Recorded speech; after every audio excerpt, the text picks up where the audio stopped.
रथने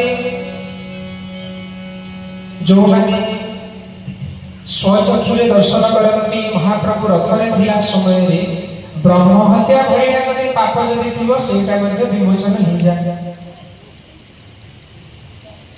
ब्रह्महत्या पाप काहा को न लागी एवं आपण माने समस्त जगन्नाथ महाप्रभु को रथरे दर्शन करतु। बोल श्री जगन्नाथ भगवान की जय।